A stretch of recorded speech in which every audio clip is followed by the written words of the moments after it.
kid in the ballpark here today. That's Lincoln. He's a coach for the day, an extra coach in the Nationals dugout, and getting some love from the guys ahead of the last game of this 3-game series. Great stuff. 91 degrees as we approach first pitch. Light breeze blowing in from left. And here's the Cubs lineup that Cade Cavalli will face today. Pete Crow Armstrong will lead it off again. Seiya Suzuki red hot behind him. Michael Busch has been kept in check this series. Alex Bregman has not. Happ, Ramirez, Swanson. Michael Conforto gets his second start. And the first start of this series for Miguel Amaya. Well, on the hill for the Washington Nationals, there's the guy. There's your number 1 right there, Cade Cavalli. He's 26th start of the year, 9-5, going for win number 10 to become the second Nat this year to get to double digits. 128 2/3 innings. Tons of punch outs. You see the whip. I mean, you go about, I don't know, 8 starts ago, and it's closer to a 1.5 on that. What a great job by Cade to get that weight all the way down. Now, tough task today. It's got to get a lot more in zone with his pitch arsenal. As his StatCast 3D powered by Google Cloud. Forcing fastball, curveball, sinker, sweeper, changeup, and the cutter. Cutter's becoming a very popular pitch by Cade Cavalli. Use both sides of the plate, north-south, and use that curveball against Alex Bregman.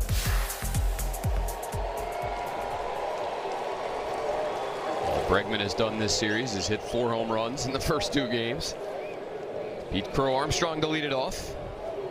Only 2 hits in this series, but the 2 hits, a double and a homer. Swings first pitch and skies one out to right. Cruz coming in. He will call off Bibas for the first out. Well, National Fire Protection Association starting defense for the Nationals. Dalen Lyon on left field. Andrew Pinckney, he is in center. Dylan Cruz out in right. Best arm out there in center and right. House Abrams left side. Bibas and Ortiz on the right with Keibert Ruiz. He's in the squad. First start of this series for Keibert.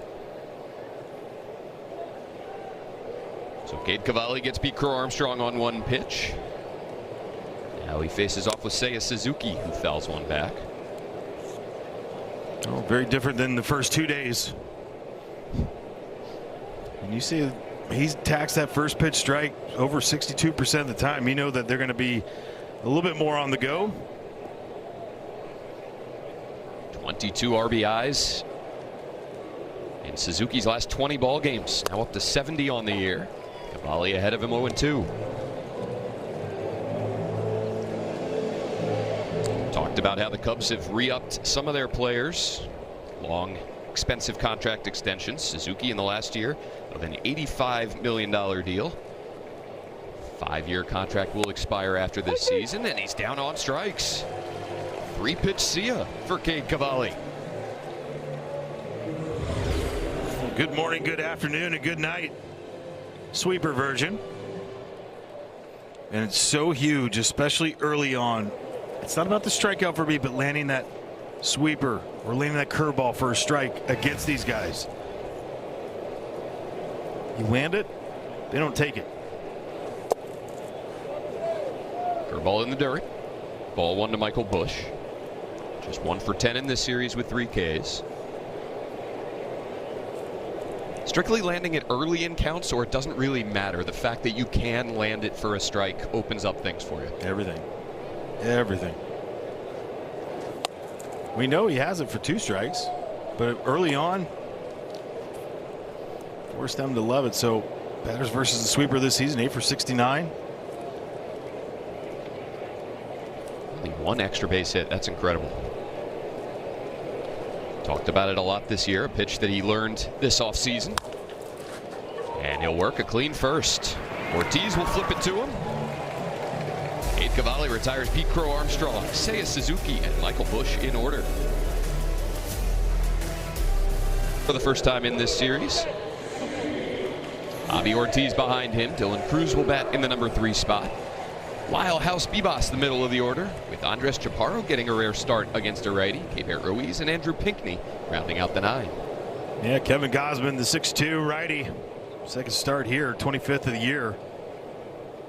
If you look at his average, if you look at his on-base percentage, you look at his slugging, it's all identical to his career averages, or right around. Abrams pulls one. Nice sliding play by Bush. And Gossman beats Abrams to the bag. Let's look at the Cubs defense.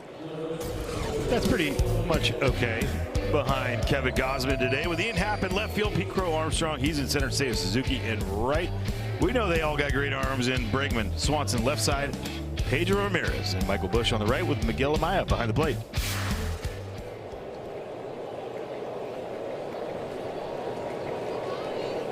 Javi Ortiz with one out.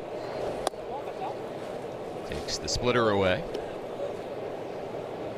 2 for 4 in this series with a homer. On the homestand, batting .357 with 2 long balls and 4 driven in. This one's hit high and deep out to left center. Pete Crow Armstrong circling around it. And there's the second out. We'll check out that pitch arsenal here for Kevin Gossman. Forcing fastball, splitting the slider. That is all you have to worry about. But there's a little variation on that split. He throws a changeup off of that. Wants to land it for a strike. It's usually the changeup, splitter, go for the chase. Try to raise him, get underneath it. Threw only 2 sliders his last time out against the Royals in his first outing as a Cub. So you wonder if that's a part of the deal with him in a new uni. Dylan Cruz with 2 down. It is always interesting when pitchers are traded mid-season. All these modern analytical departments with teams, front offices that have their own ways of evaluating guys. Do they want someone to tune up a certain pitch, throw it more frequently, throw a certain pitch less frequently? Kyle Finnegan traded from the Nationals last year to the Tigers, and he adjusted his arsenal pretty significantly. The 0-2 to Cruz. Swung on and missed. Good split there by Gossman. A pair of 1-2-3 first innings by Cavalli and the veteran righty Gossman. This is a live shot of Cade Cavalli, only just now getting to the game mound. Had a conversation with home plate umpire and crew chief Lance Barksdale when he made his way off after the top of the first inning. And then as he made his way back out to start the top of the second, Lance Barksdale greeted him yet again. And they were talking about his glove, Franny. And it has everything to do with the Nike swoosh. And by the way, he's used the glove all year. Gloves, I should say. The red one, the light blue, the black one. This was the end of the top of the first inning. And it's not a distraction.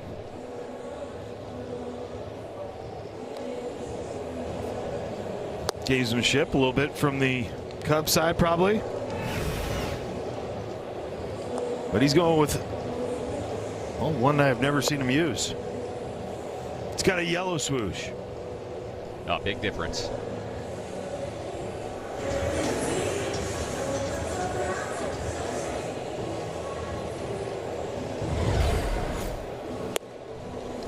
Got some options here.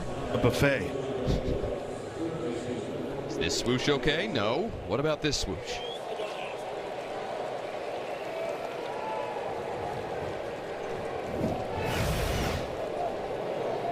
I mean, we've seen the full color of some pitchers' gloves. If the leather is a certain color, get complained about by a certain team. I don't know that I've ever seen a product logo pose a problem. Volley has gotten in his warm-up tosses, and here we go. Ball 1 to Alex Bregman. I think the uniform provider for Major League Baseball would be, you know, I think you kind of let that one go. It's not distracting.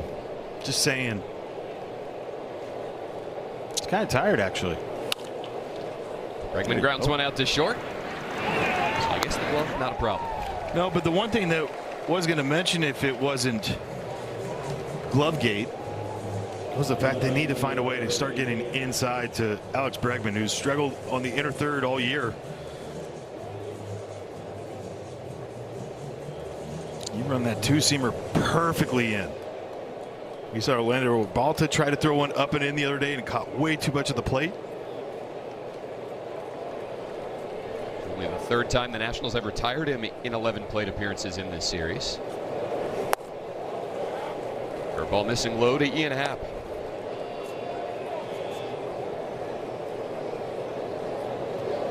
Cubs team, after taking the first 2 games of this series, have now won 8 of their last 9 and 22 of their last 32.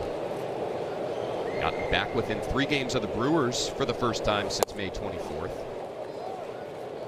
They still have 2 series left against that division rival. NL Central far from over.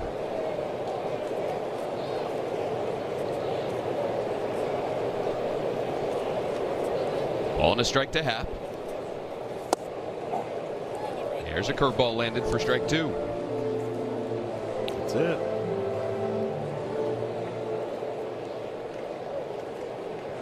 Three straight curveballs from Cavalli to Happ.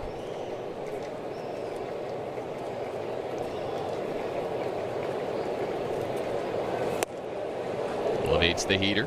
2 balls, 2 strikes. Another guy in his contract year, Ian Happ. Last year of a 3-year, $61 million extension. Good defender. He's got some pop. And he's down on strikes. 2 Ks for Cavalli through his first 5 hitters faced. And just peppering that strike zone and then expanding with 2 strikes. First pitch curveball down the zone was perfect. When you see it, you're going to think, oh, that's his knuckle curve. No, they just told him on a Zoom call, Simon Matthews, before the season, show us your curveball grip. Okay, now twist it a little bit in your hand. Same grip. Throw it. That's your sweeper. Chopped over to second.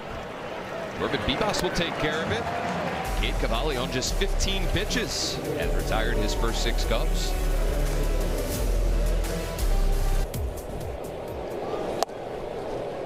Fastball missing into Dalen Lyle, who leads off bottom 2. Batting in the cleanup spot here today.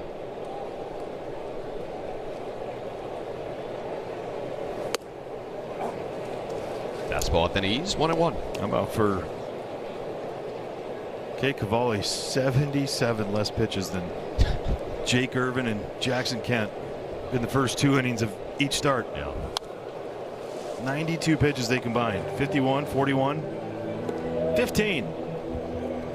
It really is crazy over the last few weeks. It feels like there's not been a whole lot of in between. Teams have either been incredibly patient against Nationals pitchers or incredibly aggressive. A 1-2 to Lyle. Fouled off. And I think, what do you got? I'm trying to word it correctly. I just feel like it's because it sounds like I'm disrespecting Jake and Jackson, but like the respect they have against Cade Cavalli and the 2 strike pitches that he has, the strikeout stuff. I feel like you go in meetings and you have these conversations, you're like, sometimes you just don't want to get the 2 strikes. Be a little bit more aggressive knowing the guy's going to be in zone. But then again, Jake Irvin is in zone so often early. But we saw the Braves. We saw his next start. Very aggressive. Very aggressive. Lyle battling in a 2-strike count. House and Bibas will come to the plate behind him here, bottom 2.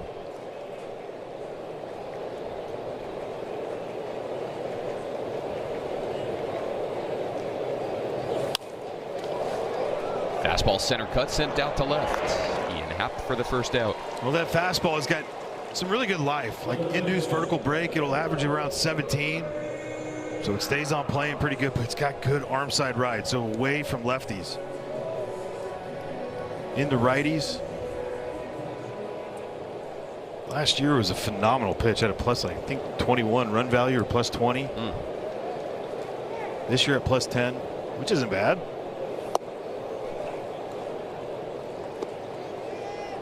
Set a career high last year for the Blue Jays, 193 innings at a 3.59 ERA.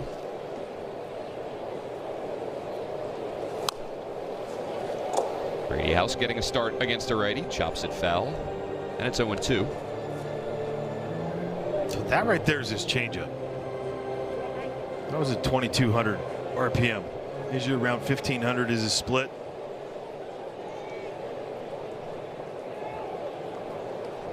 Buster Posey wanted him when he was in San Francisco to throw Something a little bit more in zone. Just off a variation of it. The Hall of Famer, I think, spoke well.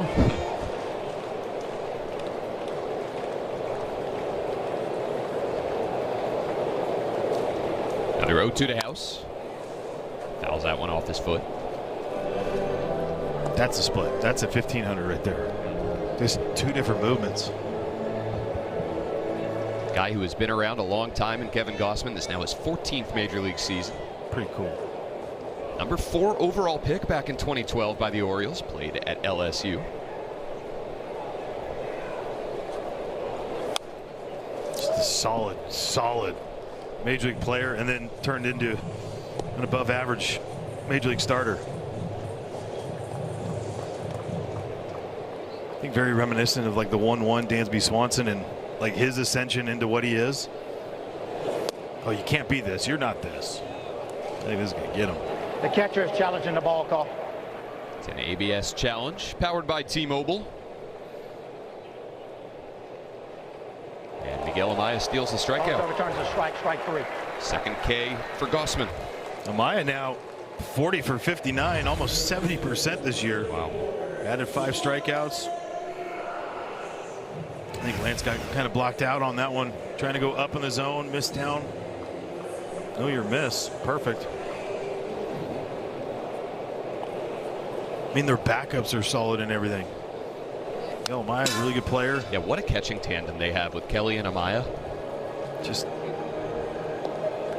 some things that you hope to get to. I mean, as far as being veteran type guys, they have the opportunity with our guys to be younger and turn it into something. Corbett Bibas with 2 down. Nice homestand for Jorbit. 3 for 7, 2 walks and a run driven in.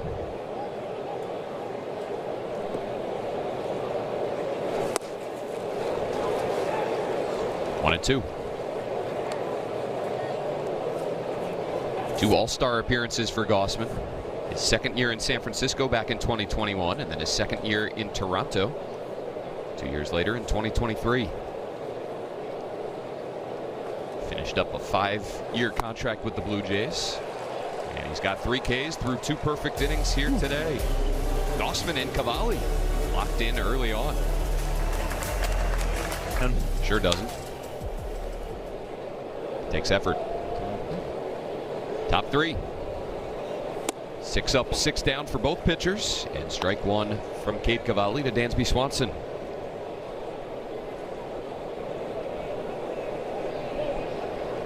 Swanson continuing to plug along and put up another solid year in a Cubs uni.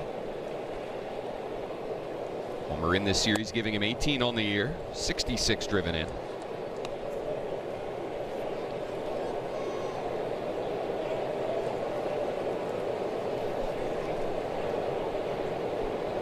See a lot of contending teams in Major League Baseball that are loaded with veterans but have a mix of young talent as well.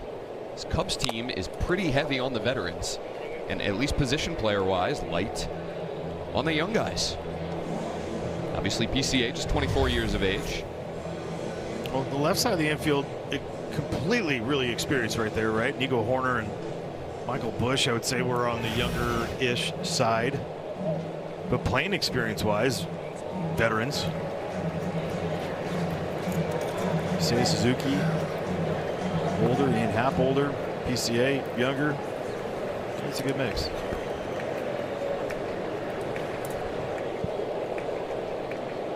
Veteran Michael Conforto waiting on deck. 1-2 to Swanson. Got him. Elevated heater at 98. Cade Cavalli with 3 Ks. A little mixing and matching right now for Cade Cavalli. Start him off, land a sweeper for a strike, ball on the curveball, and then go four-seamer for a punch out.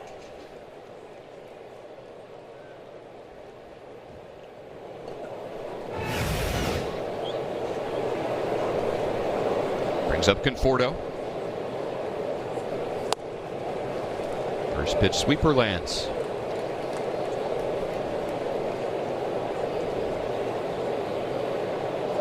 Another guy in Conforto, who's bounced around the last few years after 7 years with the Mets to start his big league career. 2 seasons with the Giants, last year with the Dodgers. And Lance Barksdale has gotten 2 off the mask in this half inning.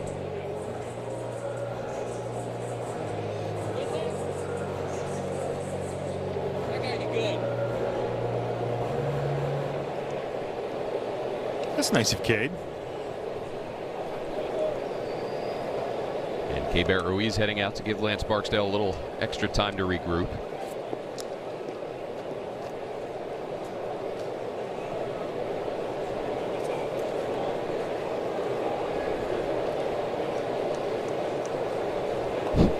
They have like protocols too. The guys will come in, check on them. Bill Gilbert, Johnny Contreras will come out at some point if they need to, maybe in between innings. Umpires also have their own liaison. Scott Sheridan, my former Phillies trainer, runs everything there with the umpires, concussion-wise. And Barksdale ripping the pages there. Back-to-back Ks for Cavalli here in the 3rd. Just an absolute perfect backdoor curveball.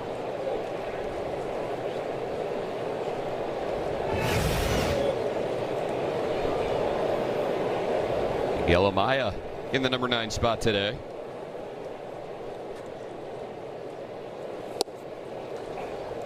Their first pitch breaking ball in there. Yeah, 3 for 3 first pitch sweepers for strikes. The only one that he wasn't able to land were the 2 curveballs he threw first pitch. 6 of 9.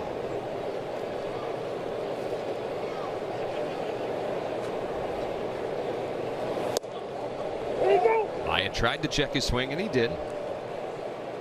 Ryan Wills down there at first.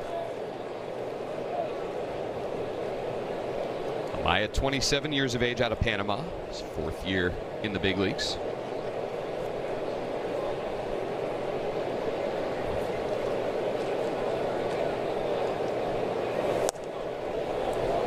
'99 missing down and away.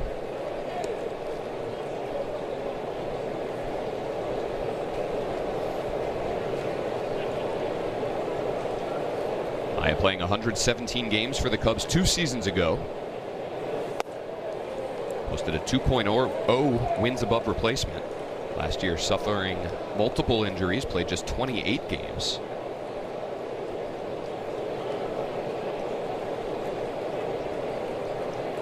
Ollie behind him, 3-1.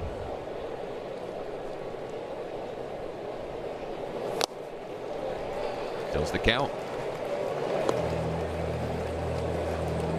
Start off sweeper, went cutter, 4-seamer, sweeper. Those 3 pitches being balls, and goes back to the cutter for a strike. Just that new look between the cutter and sweeper combo that he's been utilizing, I think, has been really special for Cade Cavalli. Very similar looks. Payoff pitch. Fouled off by Amaya. Going more and more to that pitch comm unit on his belt over the course of the season, calling some of his own pitches.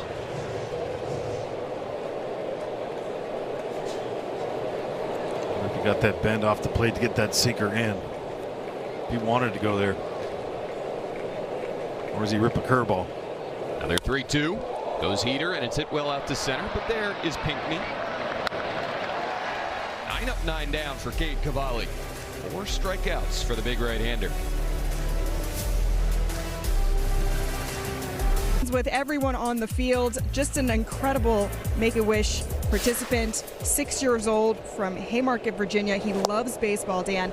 He can often be found pretending to lead the team, enthusiastically calling out plays and cheering everyone on. And take a look at some of his favorites. Favorite TV show is SpongeBob, so we know this kid is smart and has a great sense of humor. He loves chips, and his favorite food is spicy chicken wings. So the clubhouse got wind of that, and they cooked up fresh, just for Lincoln today, some spicy chicken wings, his favorite food. I love it. Yeah, pretty cool moment. That's fantastic. Lincoln's not afraid of a little kick. Incredible. I love that. Lincoln likes his chicken spicy. Who picked up his clubhouse dues? Got to tip out well, Lincoln. That's so special. The Nationals have done a great job over the last couple of years welcoming in some Make-A-Wish kids and just curating really special, memorable experiences for them. And we're so happy the Lincoln was able to make it today and get to see how things work behind the scenes and coach the guys up a little bit ahead of this series finale. Get the card in the back pocket perfectly. Loved it. Well, these two starting pitchers just keep rolling along. Kevin Gossman has retired 7 in a row. He's got 4 Ks to match Cavalli's total. Well, the thing normally with this time of day, you usually get shadows, and that's a big reason for the swing and miss that we're seeing, but can't blame that today. No, with the cloud coverage, you're going to get a very light shadow on that. And right now, it is perfect.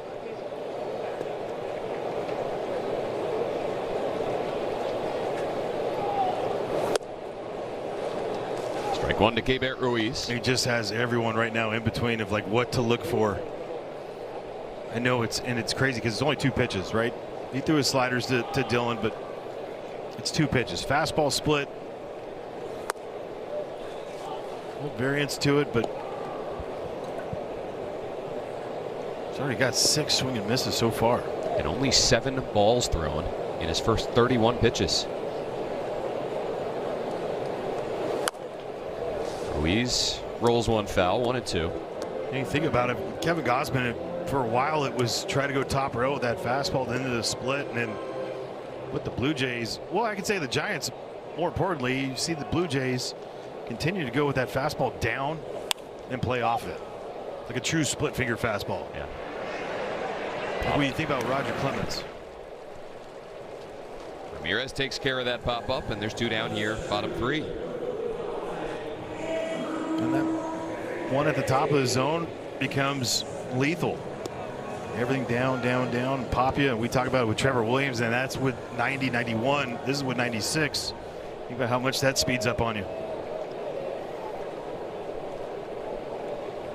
Andrew Pinckney gets another start in this series. And good to see him in there against a righty playing center field today. I love it. He hammered him against in AAA this year, almost 900 OPS. Why not get an opportunity against them? Right, one start won't dictate anything, but allow him to have that chance.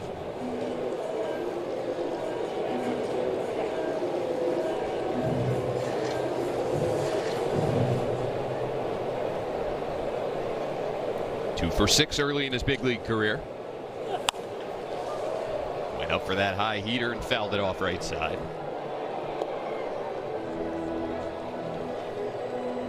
Well, how they start you is how they want to try to finish you. So you wonder, they land that first pitch slider, do they want to go back to it right here? Go split, taken down and in. 25-year-old from Tuscaloosa, Alabama. So he had to go. He didn't have a choice. Yeah. But coming to Crimson Tide.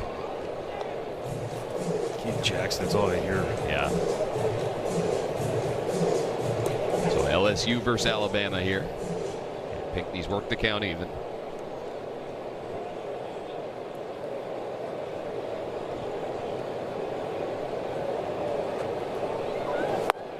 And he's down on strikes. 9 straight retired by both starters, and Gossman with 5 strikeouts. Reliability?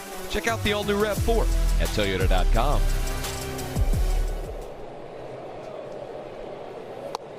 Briskly to the 4th. Ball 1 to Pete Crow Armstrong. Flew out to right field to start us off today.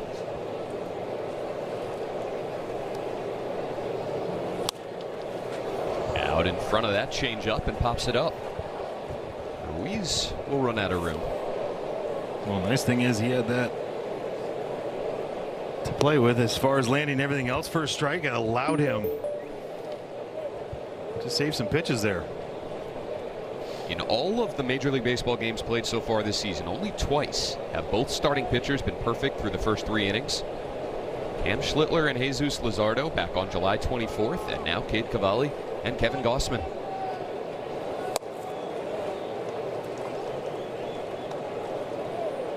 Just think about how jumpy PCA had been in recent years. It just almost like starting off like Kyle Schwarber right now. Really where his hands are. Leg kick quite a bit different.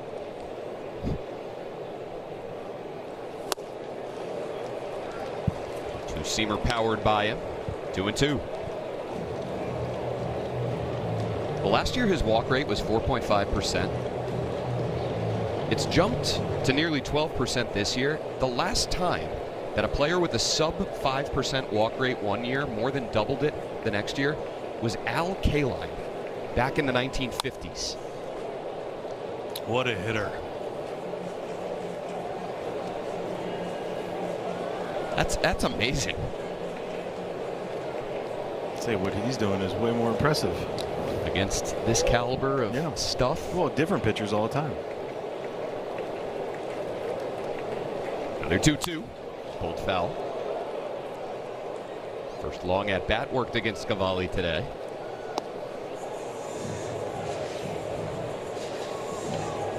His interviews, listening to him over the years, being able to interview him, talk to him. He's an awesome kid. Not afraid to show who he really is. No, that's fine. I mean, he just like doesn't say anything that you look at. Maybe the Babe Ruth thing. But come on. Yeah, he's a Babe Ruth truther. And he's a strikeout victim for Cade Cavalli. Locked him up with a two-strike curveball in there. Well, stays hard the entire time, it seems like, and then curveball, fouled off. Curveball again. He's not going to throw three. Sure did.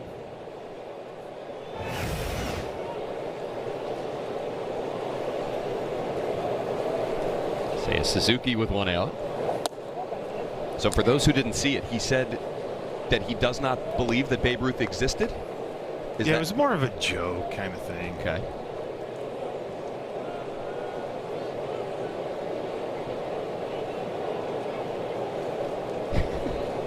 And the legend of Babe Ruth. Baby Ruth. Baby Ruth. That was on MLB Network the other day. That's one of those movies that anytime it's on, you stop. You got to watch it. Now, it does suck with commercials. Yeah, it slows down the flow quite a bit. Yep. Talk to our Major League Baseball friends and co-workers, see if we can speed that up a bit. Cavalli gets back in the count with a 2-0 sweeper in there to Seiya Suzuki. Struck him out on a sweeper in the first. 5 Ks for Cavalli so far. 2 with the sweeper, 2 with the curveball, 1 with the fastball. Again. Another one fouled off Lance Barksdale. It's frustrating too because a lot of these guys, they'll go many starts without taking one, and he's taken 3. This one probably a little bit more of a glancing blow, more on the shoulder right there. Scott Sheridan on line 1. I'm gonna text him right now. I don't know. So he travels with umpiring crews? No, he does it from home. Got it. Make sure everything's right. They got protocols they get to go through. On site during games, the umpiring crew and their health and well-being, the responsibility of the home team training staff. Suzuki fouling one off right side.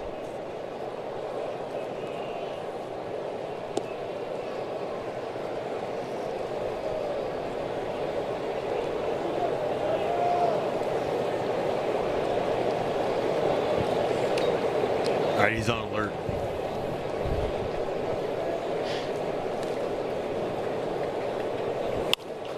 Grounded out to short.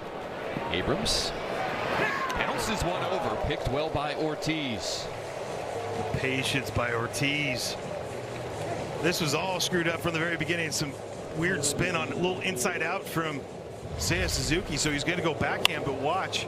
Kind of goes back towards him. Plays it through, didn't have a good grip, and the patience by Abby Ortiz. Fantastic job. You get out there and you commit too early. Look at where his body is. His right foot just on the opposite side of that ball.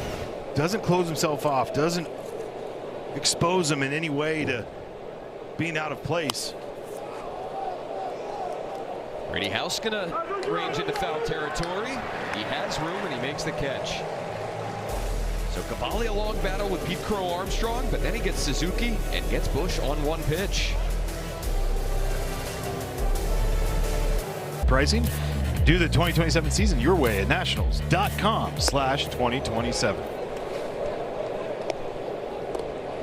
Come watch your Nats next year.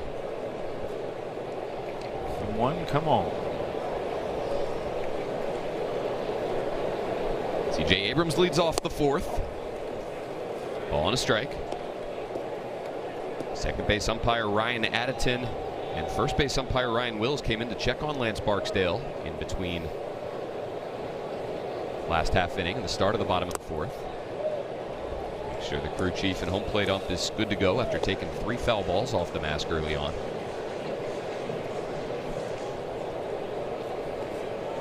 Had to call a lot of strikes so far here today. 2-1 from Gossman. Splitter lands. 2-2. That's a hang with him.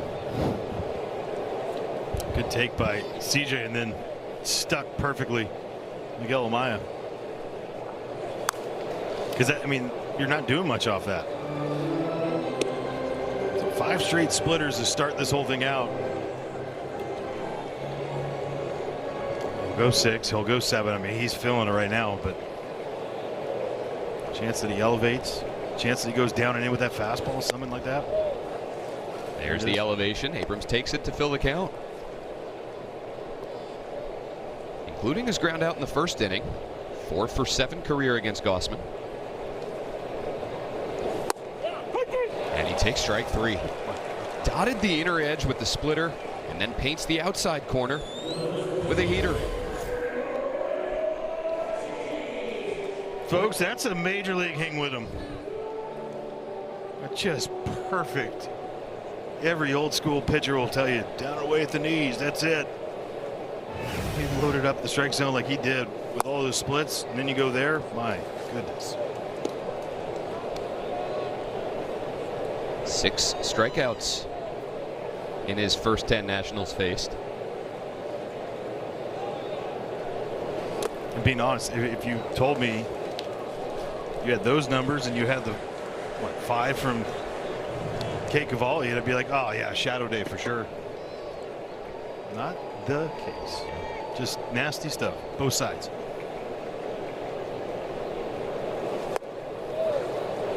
Bobby Ortiz has taken 3 in a row. Gossman and Cavalli doing today all the more impressive given all the offense we've seen over the last 2 days and really all season long for both of these teams. And just to get me over 93. Nats and Cubs combining for 32 runs and 12 home runs in the first 2 games of this series. Ortiz takes back-to-back heaters in there and the count goes full. I think for every hitter right now, it's whatever you are thinking, think the opposite.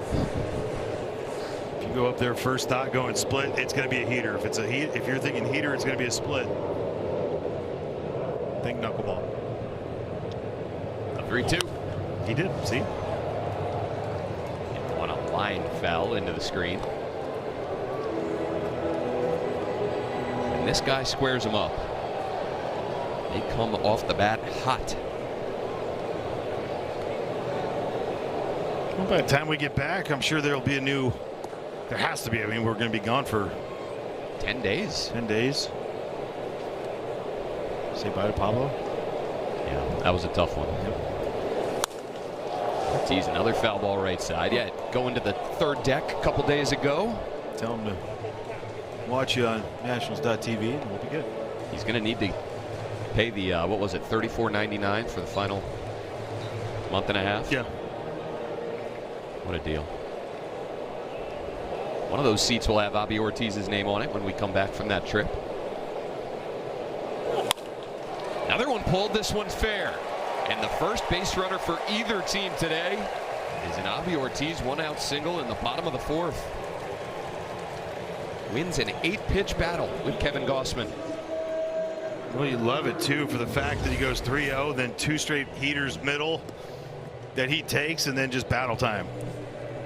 Get that mistake. Look, to be good pitching, you got to get their mistakes, and virtually the first one in go time.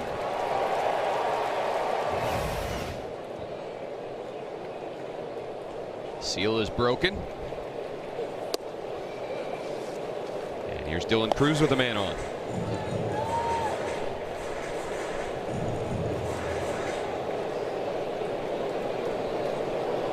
Struck out on a splitter to end the first.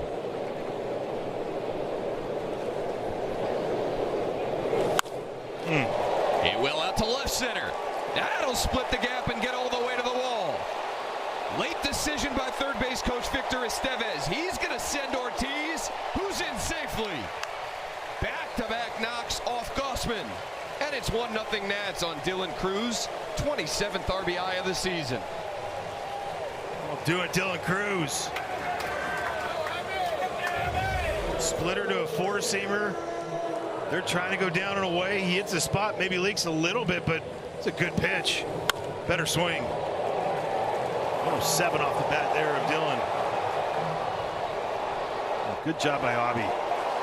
When I say that, you got to see him take good routes all the way around the bases. Short path.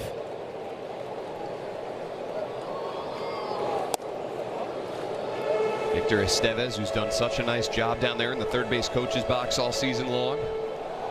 Late send of Ortiz, it paid off. And that's breakthrough here, bottom 4. Dylan Lyle will try and add on.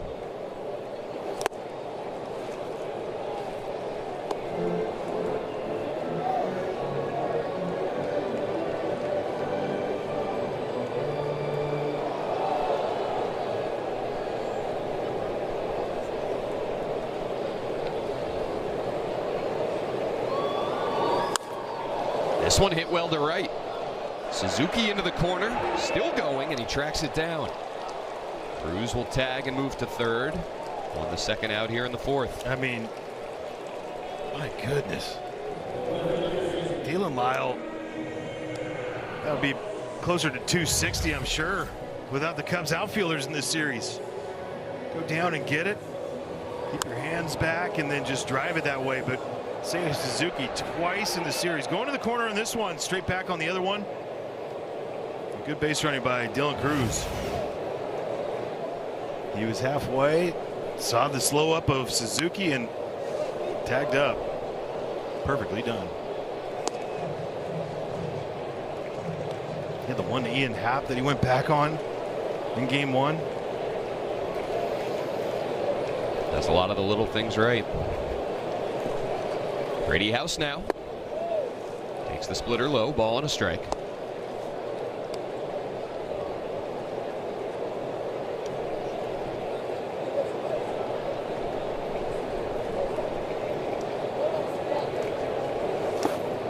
In the dirt, smothered by Amaya.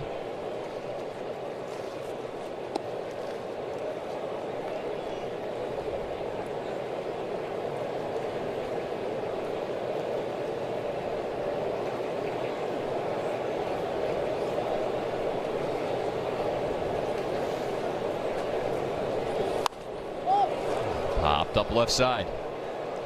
Swanson with the call. And the Nats are done in the fourth, but they break through. Avi Ortiz, the first base runner of the game, driven in by Dylan Cruz. Extra base hit off a righty this time, and it's 1-0 Nats. Dylan Cruz winning the battle against his fellow LSU Tiger. RBI double off Kevin Gossman, and the Nationals have a 1-run lead here to the fifth. Nationals scoring first for the 72nd time this season, second most in Major League Baseball. A lot of that coming from 89 runs scored in the first inning this season, highest total in the bigs. Yeah, he did. Ryan Wills agrees. Ball and a strike on Bregman, who set single game career highs yesterday with 3 homers and 7 RBIs. Also walked twice.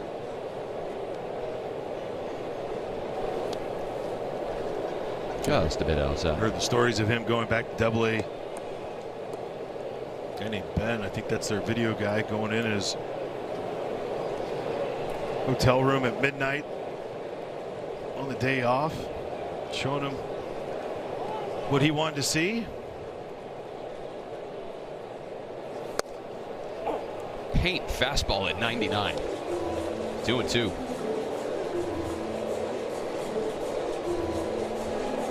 Talked about this late last night, the ownage for Alex Bregman against the Nationals this season. This including his 0 for 1 so far today. 6 homers in now 6 games. Well, he thought he had strike 3. Cutter just missed.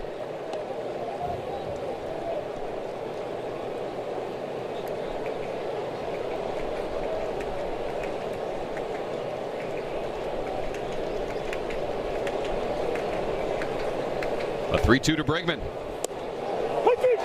Got him. Top of the zone sweeper. Bregman going to challenge. I think he's going to walk. It was close. It's an ABS challenge powered by T-Mobile. Just clipped it. Call is confirmed. Chicago has 1 challenge remaining.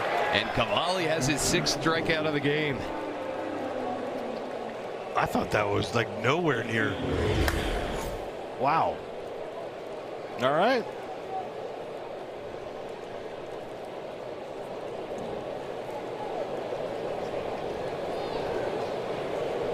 Bregman this year too, 10 for 20.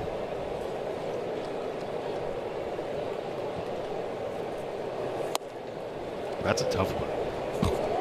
Yeah. When you're running that hot, you probably just assume that's going to be called ball 4. I marked it down as a walk. You've got erase functionality on that tablet. That's quick. Busted bat and a blooper left side. House in the foul ground yet again, and there's 2 down quickly here in the 5th. Again, guys don't want to get to 2 strikes. Those early outs, quick. And guys that are patient too, normally.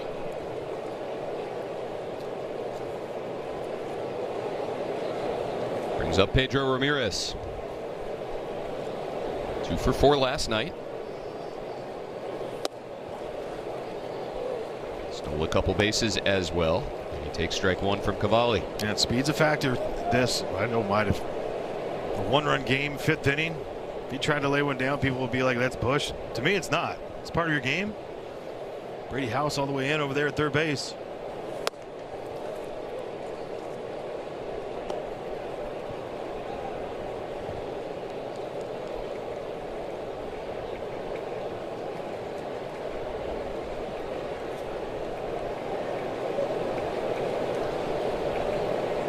Ball 1 strike. And a fly ball left side. Lyle in and towards the line. And Cade Cavalli on 54 pitches has retired the first 15 that he's see the line score. Ibas, Chaparro, and Ruiz for the Nats here against Kevin Gossman. Gotta find ways, got to get going even more. Great last inning, but against this offense, you got to just keep scoring.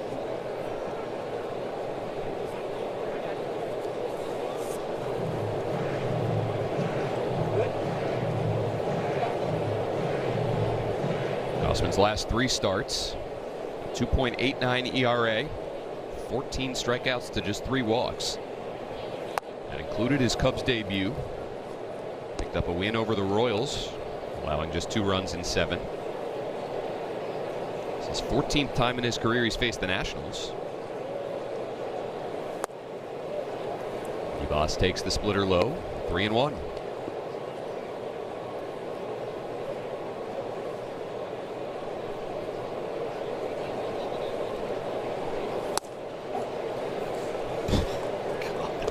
Just wearing out the edges of the plate. I mean, it's impressive. Both guys. I mean, what Cade's been able to do as well. All 4. Ibas draws a leadoff walk here in the 5th.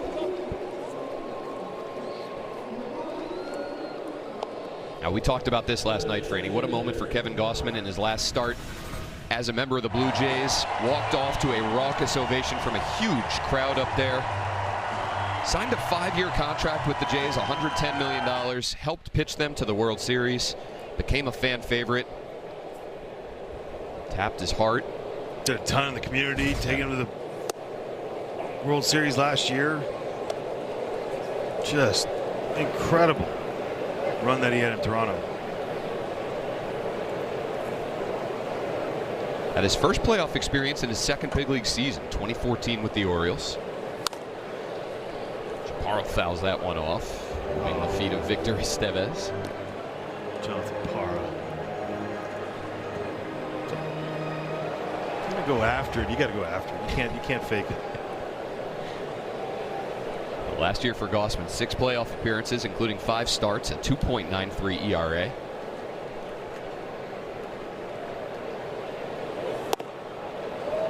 This is up to Chaparro, 1-2. It's just the 19th at-bat this season for Andres Chaparro in the majors against a right-handed pitcher. And the numbers so far, in a small sample size, pretty solid. 7 for 18 with 2 homers. So we talked about it with Andrew Pinckney getting an opportunity today against a right-handed starter. Same for Brady House. Same for Andres Chaparro. Well, this year it's kind of leaned towards righties against him. Bring that splitter a little bit closer. The swing and miss away from the lefties on that splitter to get that soft contact. Good take on a splitter that was close, and the Cubs might be out of challenges here. Challenge and a ball call. Miguel Amaya wants an ABS challenge powered by T-Mobile. And that'll do it for them. Call is confirmed. Chicago has no challenge.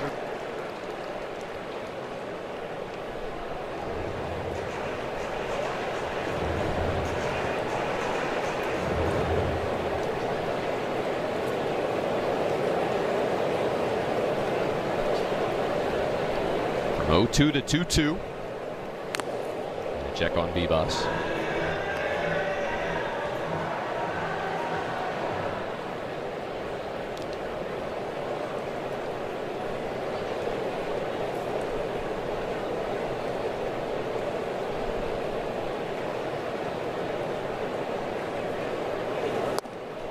Another good take. 3-2. Part 2 is the ground ball rate versus righties and lefties. So drastic, 45% lefties, 34% for the righties. And so keeping that ball off the ground against the staying out double play is huge. Bebas on the move on a 3-2, which is dropped out to shallow center. Bebas now finds the baseball. He'll head to third. PCA can't fire off a throw, and they're at the corners with nobody down here in the 5th. Kids, before you start school and you're still watching this game, good thing to learn. 3-2 count, and you're taking off. Treat it like a hit and run as a runner. Look in all the way. Then you won't get fooled by anybody. Good job by Andres Chaparro. That's being strong. But you pick it up too late and you have no idea where it is, and you're lucky you get there.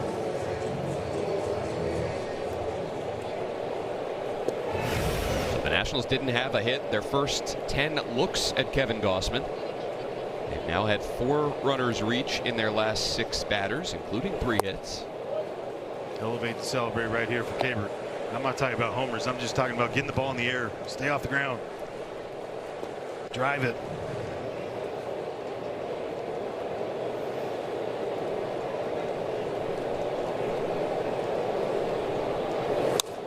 Pulled, foul.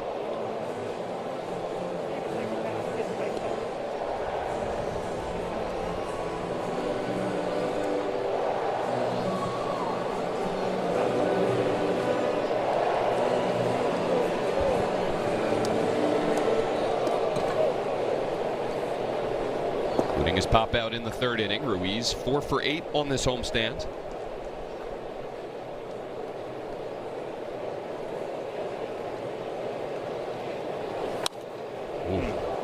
That's a swing, though. Look, I'll take foul ball any day of the week like that. Staying on that heater, right pitch, up in the zone. Just like, man. One more ball on top.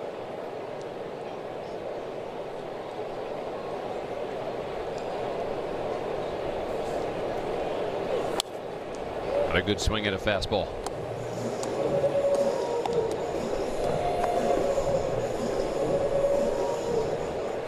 I think he did what he wanted to do with those four-seamers at the top. Set him up. Yeah.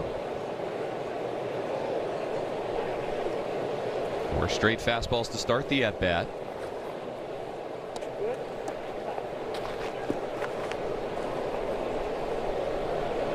Corbett Bibas at third. Andres Chaparro at first. 1-0 Nats here, bottom 5.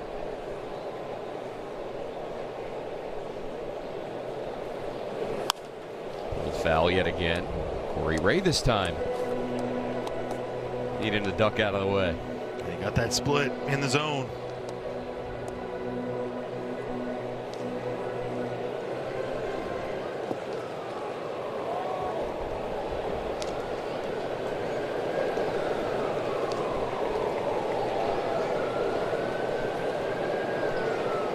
Another 1-2. Fastball, and Ruiz can't get there.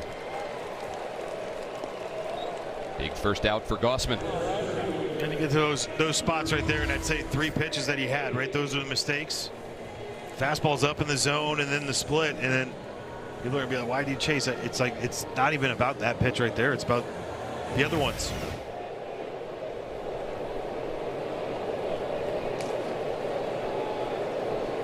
Andrew Pinckney swings first pitch and lines one out to right. Bibas back to the third base bag. He will tag and come to the plate. Suzuki's throw comes to second, and Andrew Pinckney on the first pitch delivers. Sac fly off his bat for his second major league RBI, and it's 2-0 Nats. Well, great job by Andrew Pinckney. Stay inside this, hammer it, 99. Look at that pitch.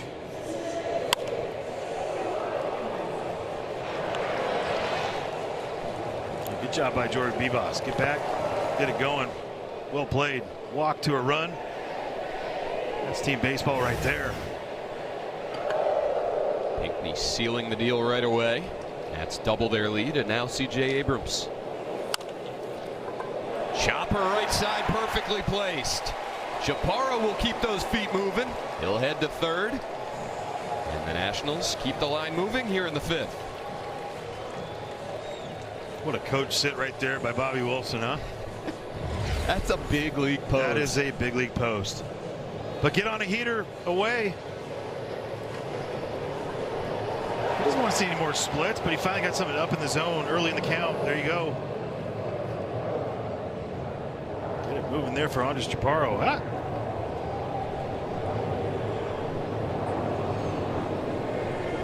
Well, credit the Nationals. Second time through against Kevin Gossman.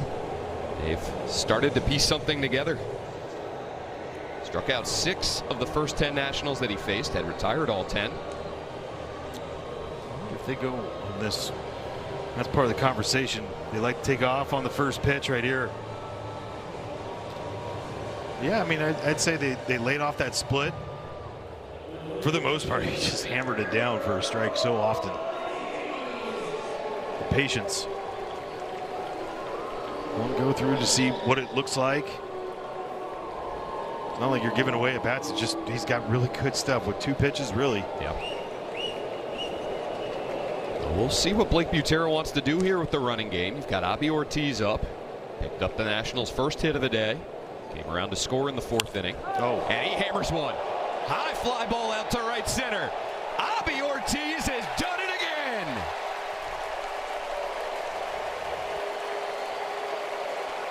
He's played 11 big league games, and he's got 4 homers. And now 8 driven in. 5-0 Nationals. Well, Abby Ortiz. You can do the same thing Alex Bregman did against the Nats this year. Elevate to celebrate time. Top rail with the 4-seamer.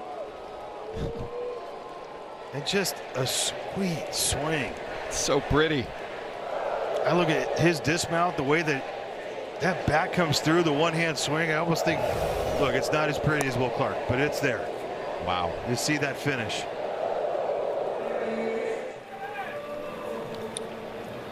The Nationals traded Luis Garcia Jr. and everybody wondered where the offense would come from to replace him.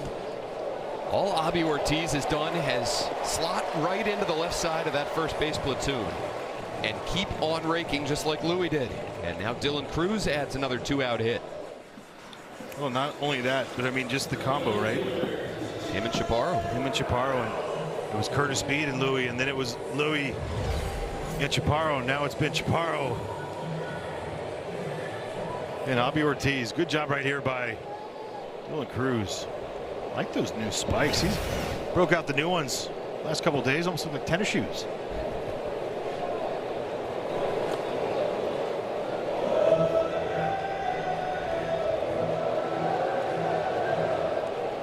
Four hits and a walk in the inning for the Nationals. Like your shoes.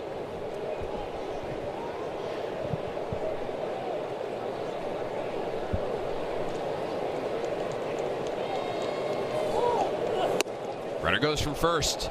Cruz a belly flop into second, and he's in ahead of the throw. Is that a blind tag that he almost nailed? Almost. Throw to the wrong side of the bag by Amaya, and Dylan Cruz has a stolen base. Sweet jump right there, but Dansby, ain't that easy. God, he's so good. Sorry, I could watch that guy play this game all day, every day. Cruz's 8th bag of the year.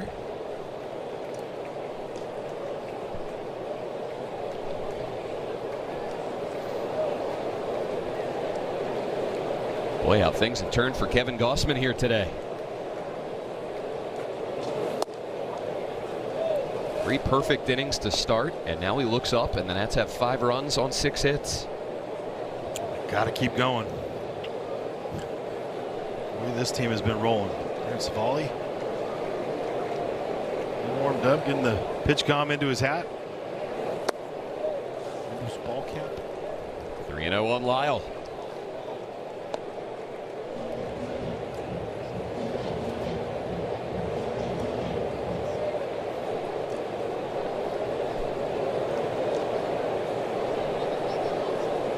One in the 4th, 4 so far in the 5th. Lyle a 3-0 hack, and he fouls it off left side. What, took 39 pitches for him to get through the first 3 innings? Not the same this time. 50, what? 52?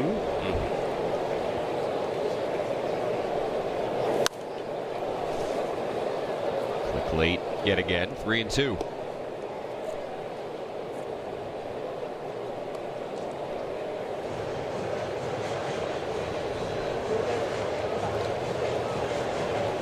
Started with a Jorbit Bibas walk. Andres Chaparro followed him with a single to center. Sac fly by Pinckney. And Abrams 2-out single ahead of the Ortiz 3-run homer. And now Lyle tomahawks one out to right. And that'll bring in another Nationals run. 5 here in the 5th. And it's 6-0.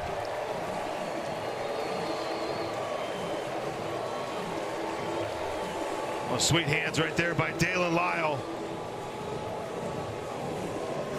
Get on top of a heater. Look at this. The pitch before, foul ball, third base side. Watch where this pitch is. It's down and away, perfect body position, and then they try to raise him. Same body position. He just gets his hands on top. Perfect job by Dalen Lyle. Unbelievable.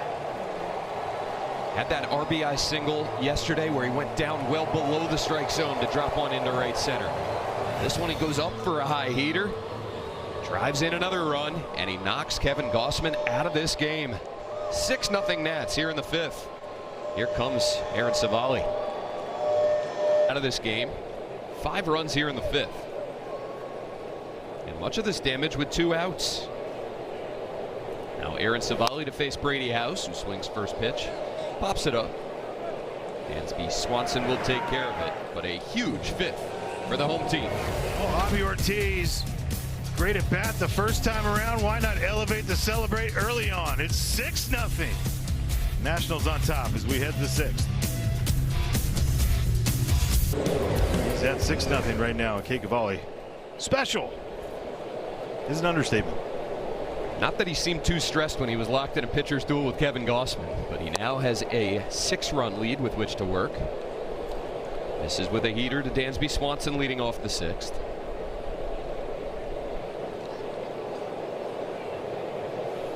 Now the benefit of using those shadows. It's a little light shadow though.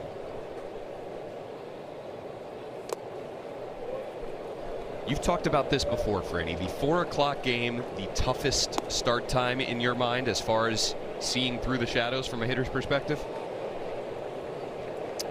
I think it's brutal. Absolutely.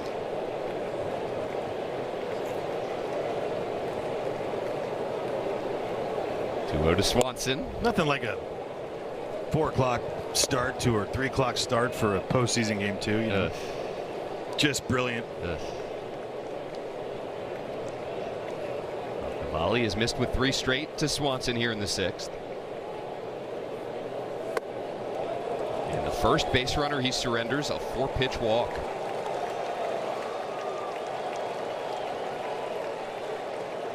You never know, maybe that long break bottom 5 hindered him a little bit. Swanson draws the free pass. And here's Michael Conforto. Well, just erase it with the double play right here.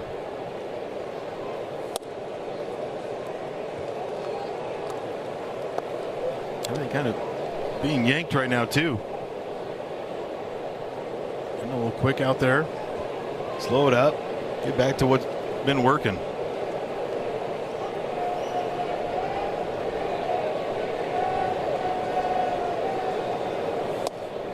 It's missed on 6 in a row, Nice. and here comes Ruiz. Love it. Love this by Cabert.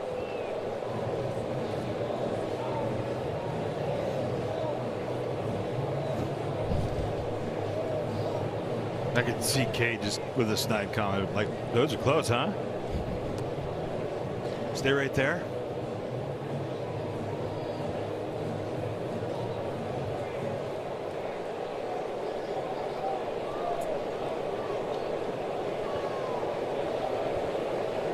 Conforto struck out looking on a curveball back in the 3rd.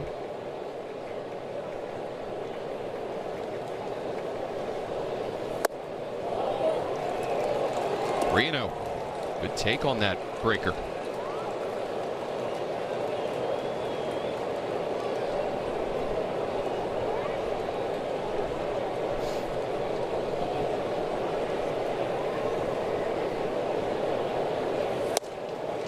There he goes.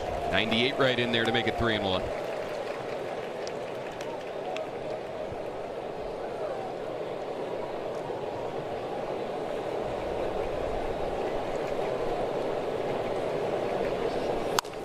Ground ball right side.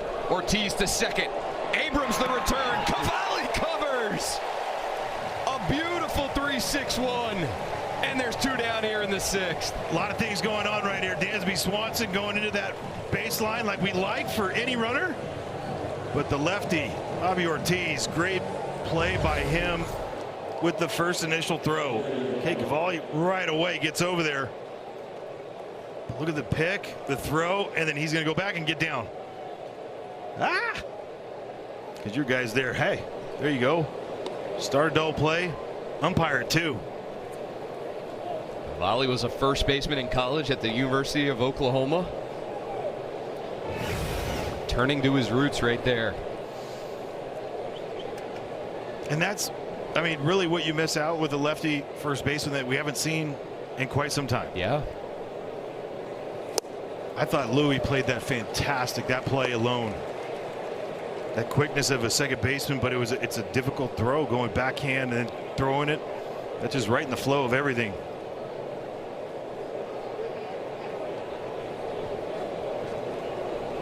Bobby Ortiz has looked sharp over there early on. Base is clear now with 2 down in the 6th. Ball on a strike to Miguel Amaya.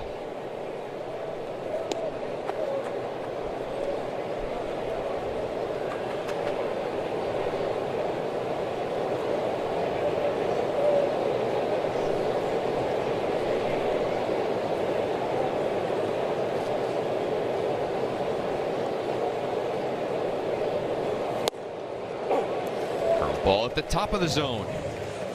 1-2.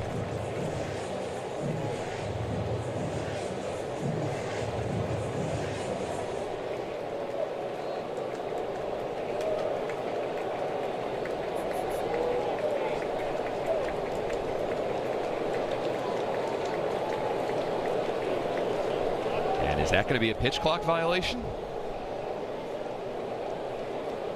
Lance Barksdale going to come have a chat with Cavalli here. I don't know what this is about. What are we doing now? I mean, he's probably saying that he put too much rosin on his hand and the ball was coming out, having that smoke.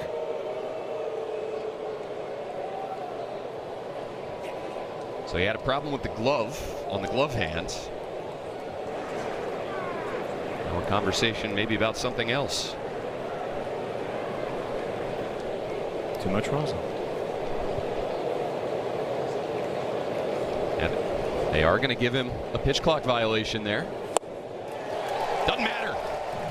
Cade Cavalli's got 99 in the tank, and he strikes out Miguel Amaya. Only blemish for Cavalli. 6.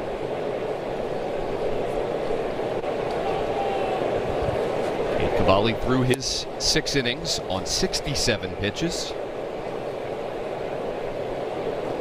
And what a nice response. 6 consecutive pitches, 7 consecutive pitches to start that inning out of the strike zone. Regrouped really nicely. Good mound visit by Cabert. A very unusual just a catcher moment with the pitcher.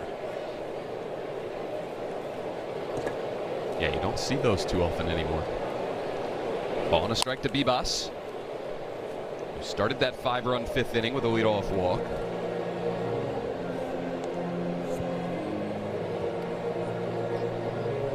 A lot of crooked numbers for this Nationals club this year.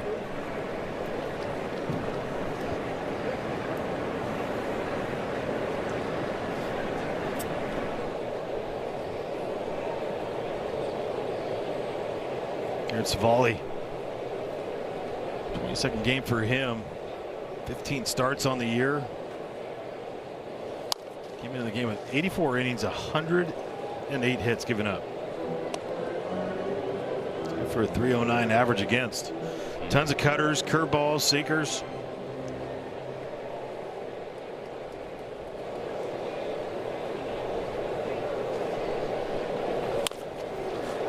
Bibas rolls one over to second. Ramirez with the overhand flip. Oh, well, we've got a second for 80. I want to congratulate our buddy Matty Leecroy, manager of AAA Rochester, who last night picked up his 1,000th minor league managerial victory. 1,000 wins as a manager. Longtime Nationals coach, manager throughout various levels. Was a bullpen coach up here at the big league level for a stretch. One of the best. Just a tremendous human being, and we love the fact that he gets to be a formative fixture for these young guys that are making their way up through the national system. What a great guy to have around. No one better to control guys emotionally, help them out, make sure, teach. He gets to manage this year instead of being one of 4 coaches. Instead, he's got plenty of help, and I think that is like the part that's special with it. All these guys, they do so much work, they just don't get enough time to do their job. And for him, he gets to manage the people instead of being a traveling secretary, kind of a trainer, you know, hitting coach, a little pitching coach, same time. Yeah. 2 hitting coaches now at Rochester, 2 pitching coaches.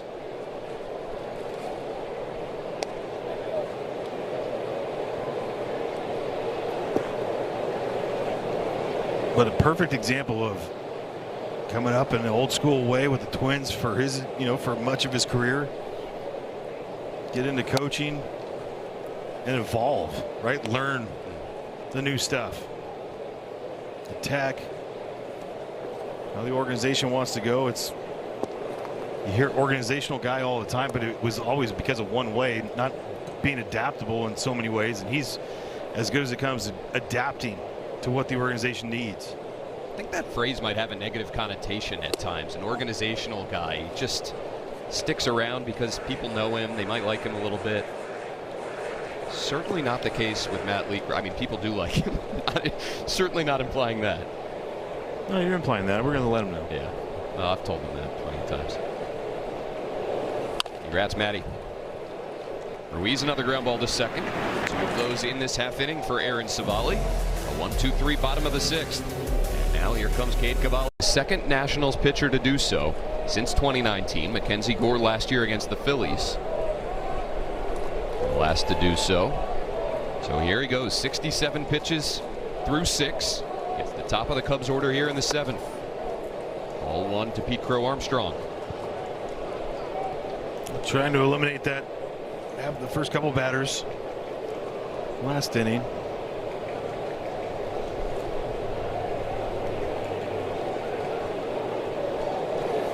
Something that's so different for him. A 9 for 19. First pitch strikes today. Had a ton the first time through and then just was pitching from behind, but that's all right. He's got the stuff to get away with it at times. Get back into that zone.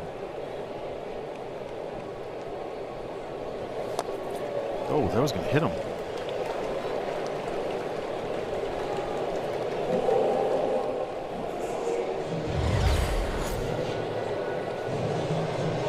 It did. It did hit him. Wasn't sure if that hit bone or bat. I think it sounded like bat. For those who might not be aware, the swing superseding the hit by pitch. So a painful strike 2 for Pete Crow Armstrong. Have not seen many swings like that from him this year. Cavalli struck him out on a curveball in the 4th inning.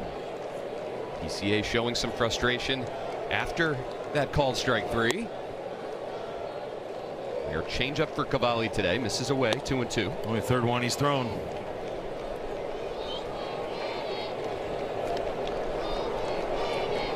Cavalli will celebrate his 28th birthday tomorrow.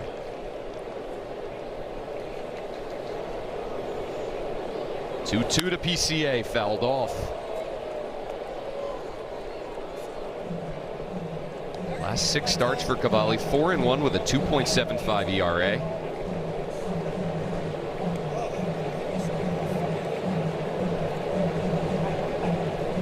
And locked in from the jump here this afternoon.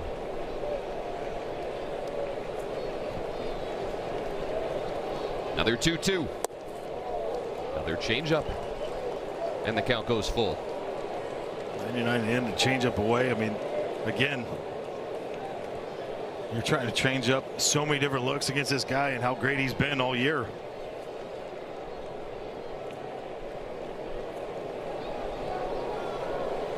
Cavalli's payoff pitch. Got him! Strikes out PCA for the 2nd time today. He's got 8 strikeouts through 6 1/3.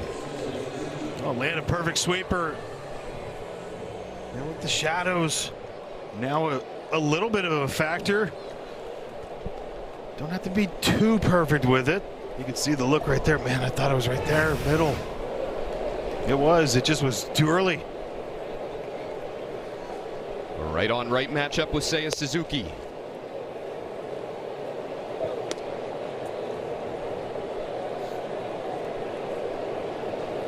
Cavalli faced the Cubs on opening day. 3 2/3 innings at Wrigley Field, allowed 3 runs, 2 of which were earned. Struck out 5.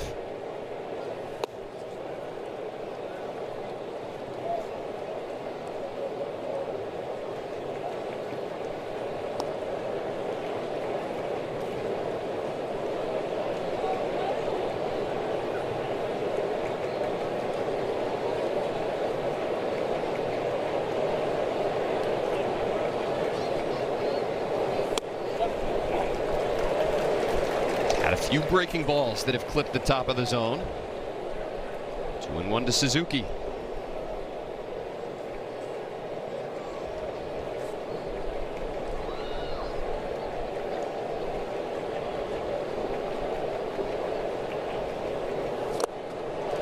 Then he buries the curveball. 2-2.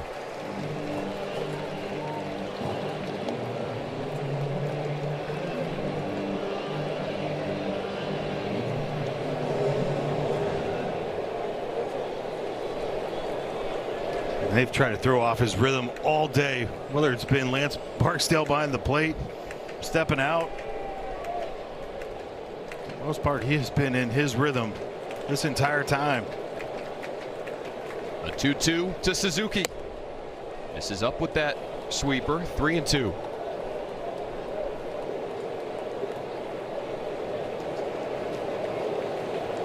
Took him 7 pitches to strike out Pete Crow Armstrong. This will be the 6th of this battle with Suzuki. Out to right center. Cruz settling under it. And there's 2 down. Well, the pitches when he's had to make them, I mean, it has been awesome, electric. And where has he gone with the sweeper? It's almost like the moments he's feeling like I need to get this up to, especially to 3-2 count, sweeper. The feel for that, something that he didn't have early on this year. Think about that first game at Wrigley Field. He's got it now. Watching the evolution of Cade Cavalli and his evolution with that pitch. First pitch curveball in there to Michael Busch.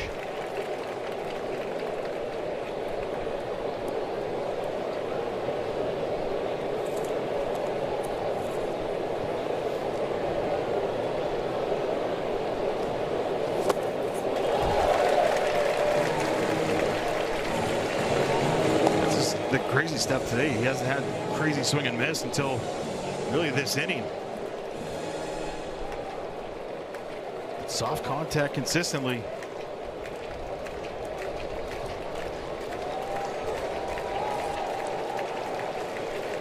It's okay, people. Let it loose.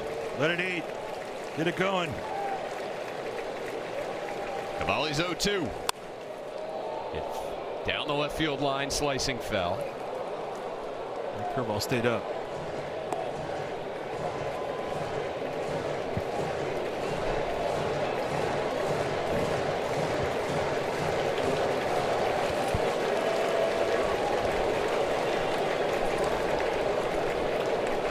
Let's go. Another 0-2. Well, the Cubs have worked that pitch count up a bit here in the 7th inning. Next offering from the right-hander will be number 85 on the day, is high on the season, and even 100.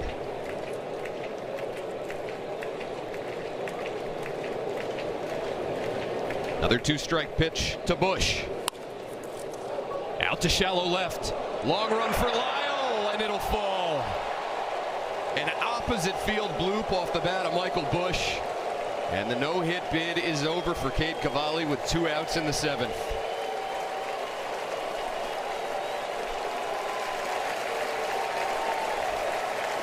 They come to their feet now at Nationals Park to salute their big right-hander. Appreciate that. Could have used that with 2 strikes, though.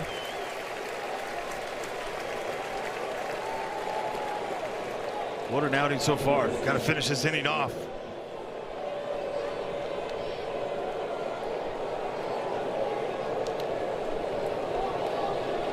Last Nationals no-hitter, Max Scherzer at the Mets on October 3rd, 2015. Been 1,641 games for the Nationals since that day. And it all ends on a shallow bloop.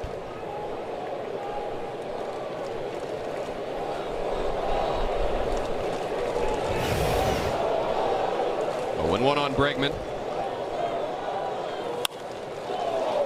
It's one well, out to center. Pinckney after it, onto the track, he has it. And so Cade Cavalli has gone 7 scoreless.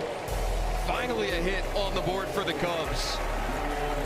What an afternoon for Cavalli so far. One was rocking out. Fun Thursday here at Nationals Park so far. 6-0 Nats as we wrap up the 7th inning stretch.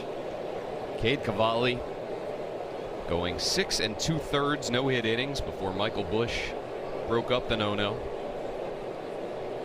Still 6-0 Nats.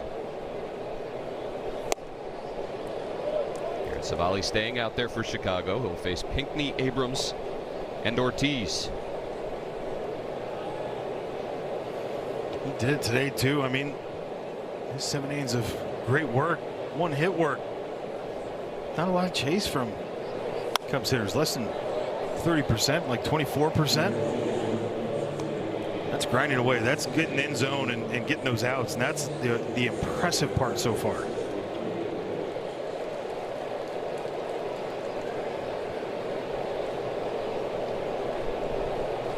2-1 to Pinckney.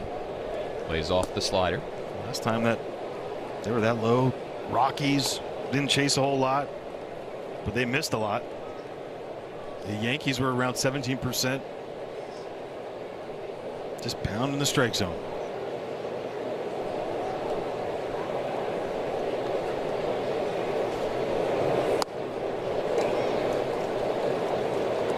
Count goes full. Well, Franny, it just feels like with the addition of the sweeper this year that we've talked about, with him leaning on the cutter a little bit more, he's got the changeup that he can mix in occasionally. He's just really broadened out that arsenal now and feels more confident in all of his offerings. Pinckney beats that one into the grounds.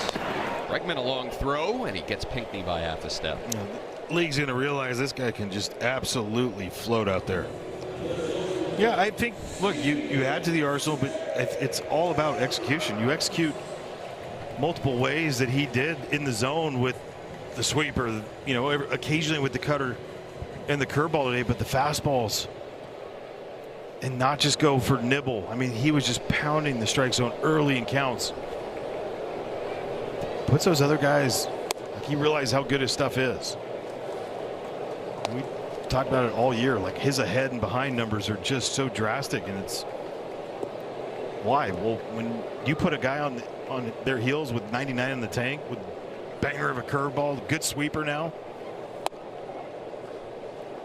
you don't want to get the 2 strikes. Yeah.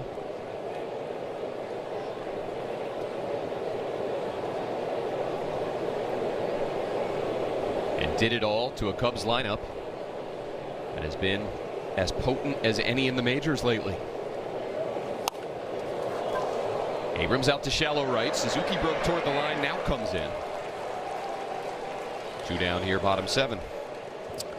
Join the Nats community on Wednesday, August 26th for African American Heritage Night. Celebrate 50 years of the Go-Go. DC's official music with the Go-Go Mobile Museum. Live music and a ball game, plus get an exclusive Chocolate City jersey with a special ticket. Visit nationals.com/specials.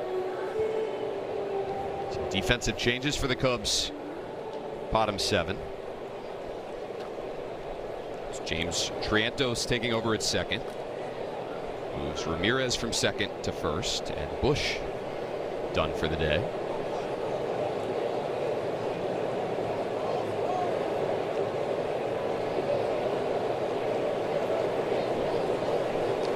Two down for Abby Ortiz. 2 for 3 today. 2 runs scored, including on that 3-run homer in the 5th.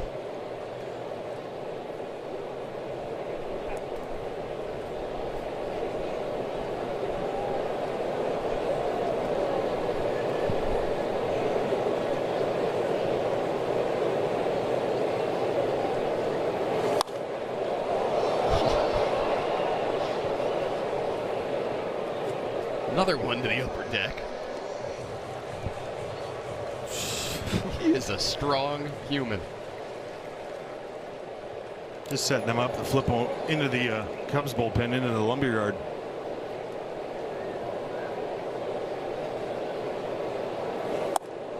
Takes ball 1. So 4 home runs for Ortiz in his first 10 big league games. Sorry, 11 big league games. Only national with more, Joey Meneses, who had 5 in his first 11 big league games back in 2022. There wasn't a lot of walking going on either, though.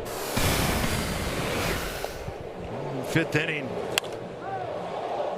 Trying to go top rail. I think more and less anything up there they were happy with, and they weren't. Less anything up there they were happy with, and they weren't. Oh, it's just crushed.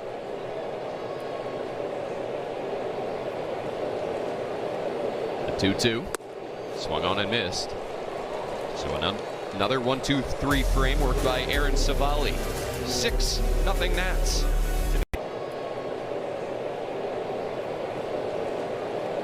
The 2-2. Swung on and missed. So another 1-2-3 frame worked by Aaron Savali. 6-0 Nats to the 8th. Innings of one-hit ball. Has never recorded an out in the 8th inning in his big league career. He's back out there to face Ian Happ here. Clayton Beeter starting to throw behind him in the Nationals bullpen. But the heavy usage by the bullpen in the first 2 games of this series, just to get to the spot you love. Abrams back on it. Snags the soft liner off the bat of Ian Happ, and there's one out in the 8th. I mean, you want your guy pitch efficient. 54 pitches, first 5 innings that he had. I feel like that bullpen out there has to get ready to go early, and that was huge. One out in the 8th.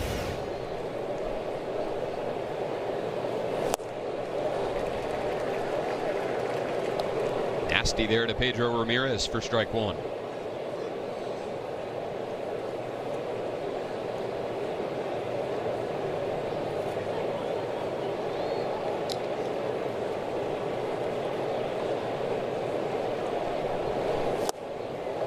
Right back to the changeup.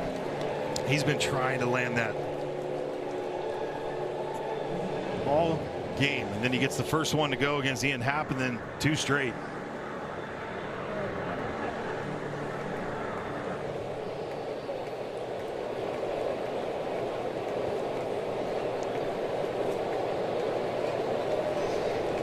An 0-2 to Ramirez. Got him with the cutter. 2 changeups fading away, and then a cutter diving in at him. 9th strikeout for Cavalli. Yeah, that's the big X that you're looking for. First one on the cutter, 4 on the sweeper, 2 on the curve, and 2 on the 4-seamer. Beautiful.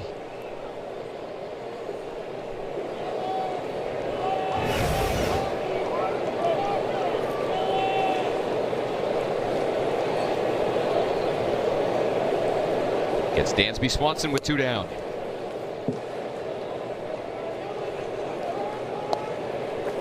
Nice pitch count this year, 100.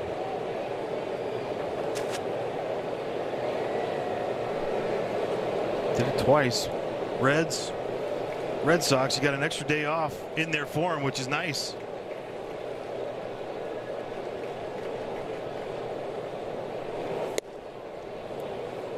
But 99 here in the 2 outs in the 8th. Pretty nice to see.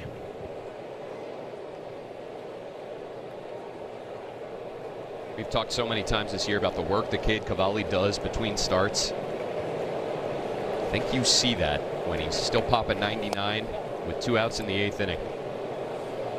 Ruiz wants to challenge that ball 3 call.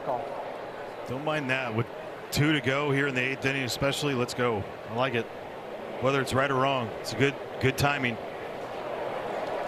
The call is confirmed. Washington has 1 challenge remaining. Trying to help get his starter to the finish line here, or at least get him through 8. Swanson was the first Cub to reach base, walked leading off the 6th inning. And another 4-pitch walk.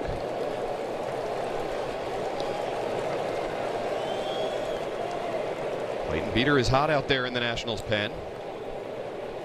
But it'll be Simon Matthews to the mound here, not Blake Butera.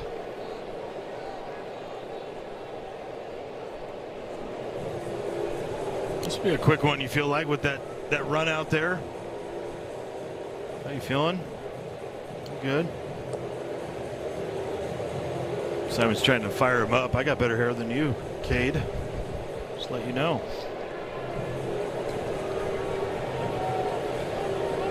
I think he might use that glove again. Got forced into using it today, and it's worked out just fine for him.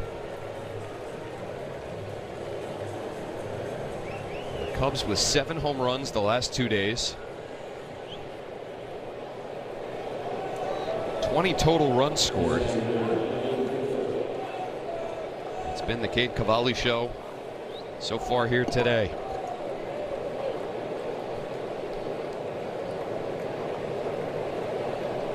Michael Conforto with 2 down. Did not swing, says Jonathan Parra. Cade was trying to get that one, huh? You can hear him.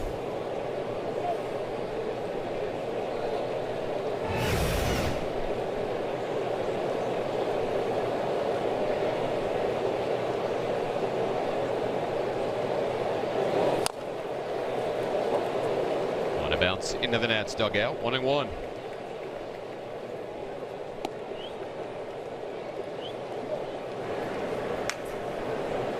Cavalli induced the 3-6-1 double play ball off the bat of Conforto after the Swanson walk leading off the 6th.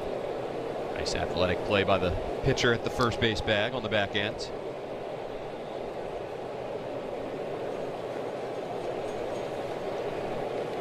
And the crazy thing is, you look at his fastball velocity, 4-seamer, first through the 8th so far, 98.1. Low is 97.3 in the second inning. It's back to 98. I mean, everything is just stayed steady. That one at 97, missing up, 2-1. Next pitch will tie that season high.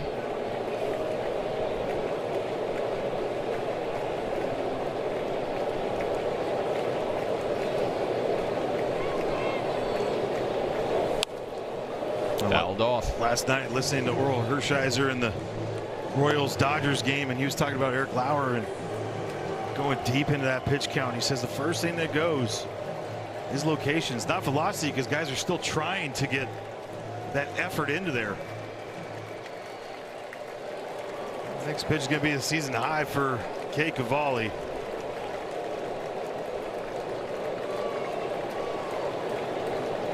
Trying to finish off 8 scoreless. A 2-2. Chopped foul.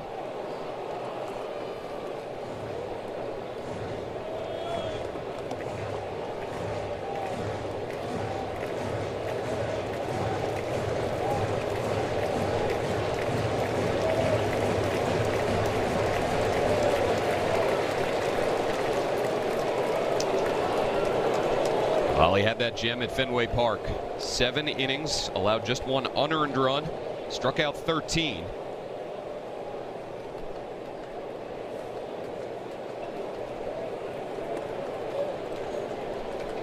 Gave up only 1 hit in that ball game as well.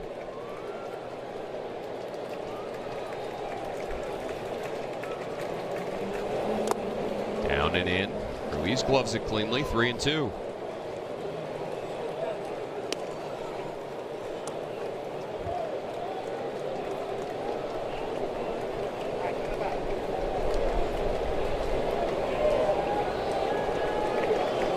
Got to figure this is his last batter regardless.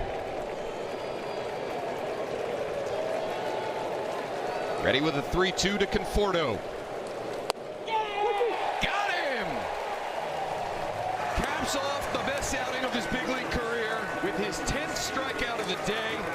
8 innings of 1 run, rather 1 hit ball for Cade Cavalli. He's fired up, so is the crowd here at National Park. What an outing.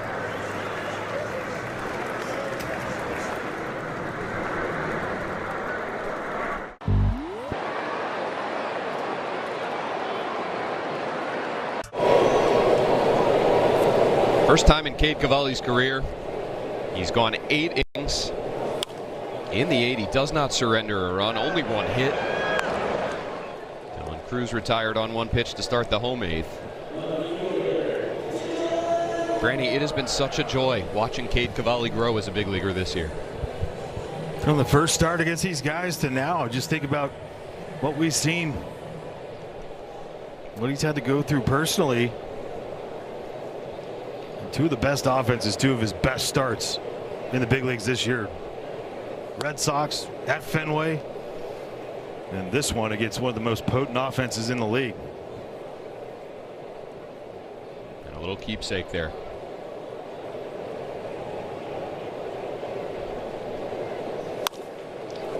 Hit hard past the diving Ramirez. Dalen Lyle now 2 for 4 today.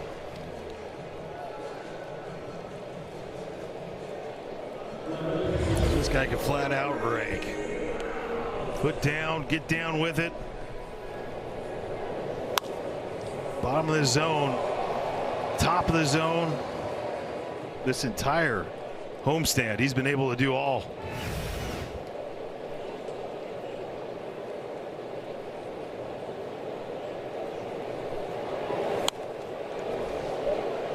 Brady House looking to check in.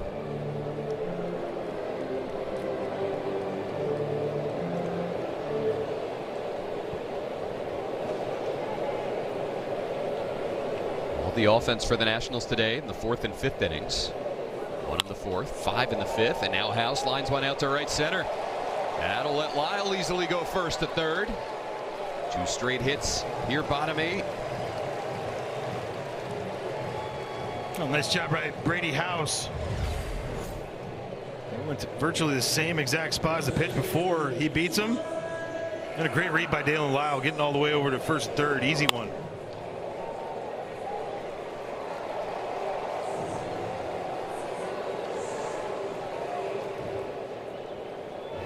Haven't really gotten to see Pete Crow Armstrong get tested defensively in this series. I'm okay with that. Yeah, that's fine. I'm okay with that. Line drive out to left. That'll fall in front of Happ. And an insurance run comes in here, bottom 8. Jorbit Bibas delivers. Lyle comes in, and it's 7-0. That's the first pitch swinging from Jorbit all year. Perfect down and away pitch. He just goes with it. Nicely done. Keep that line moving. 3 consecutive singles. And that's kicked the extra point.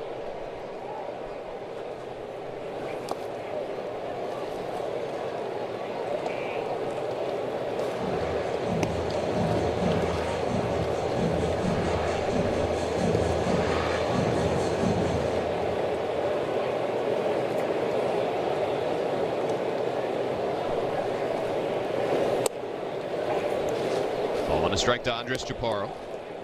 Singled and scored in that 5th inning.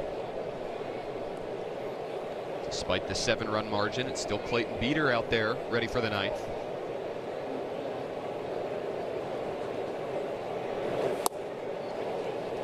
Maybe one of those situations where once you get the guy hot. No, I mean, he hasn't thrown in a while. You want to get him going. Try to rest everybody else. Everybody's been used pretty good. It's the freshest of arms out there.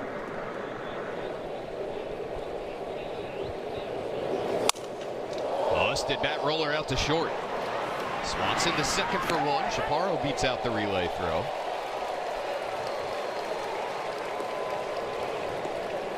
Two down with runners at the corners. Little chase pitch off the plate.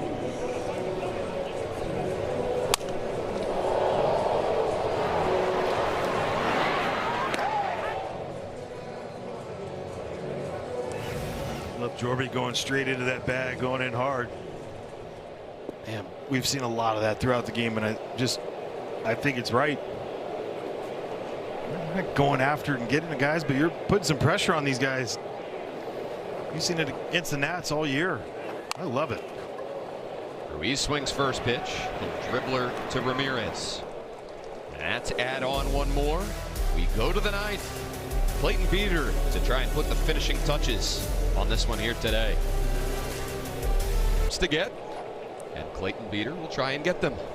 Well, they're trying to be the 16th team this year with a complete game. There's 15 of them. All 15 teams, one complete game. Yeah, all that. 39th game this year for Clayton Beeter. 5-3, 5 holds.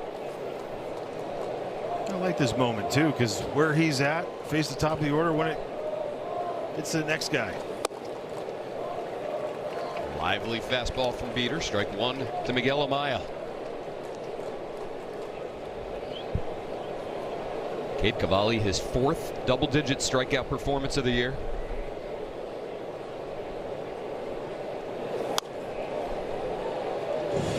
Curious to compare game scores that start at Boston compared to this one. An additional inning on today's line.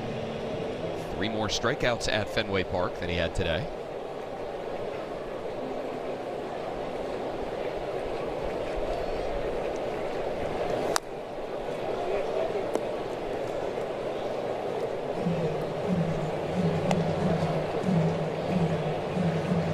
And barring something unforeseen, nice way to end this homestand. Happy flight up to New York. Line drive out to left. Lyle back on it. And there's one out. Looking ahead at our next homestand and upcoming matchups, the Rockies, Marlins, and Braves will come to town August 24th through September 2nd. Lots of opportunities to support your Nats. Enjoy a day at the ballpark at nationals.com/tickets.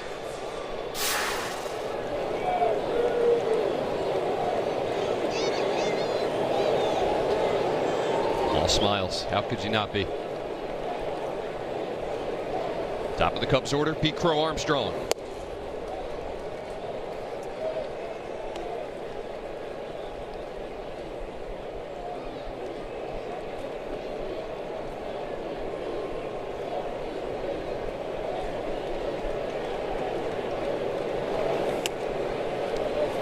On a strike.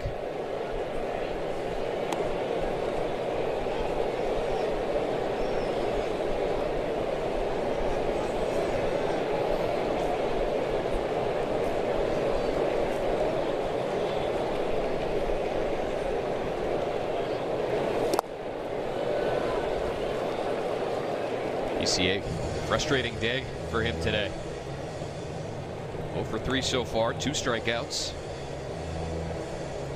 Swung at a pitch that hit him in the 7th inning. Swung at that one, bouncing right around the plate.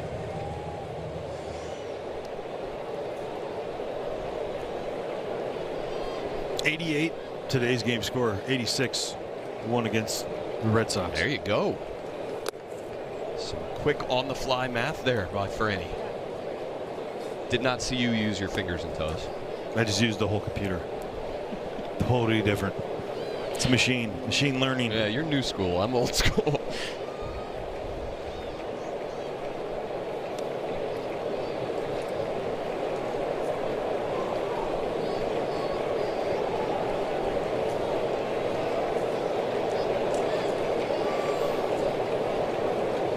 Peters 2-2 to PCA. Did he go? He did. You see how PCA went down on that one? He's like, he put his head down right away.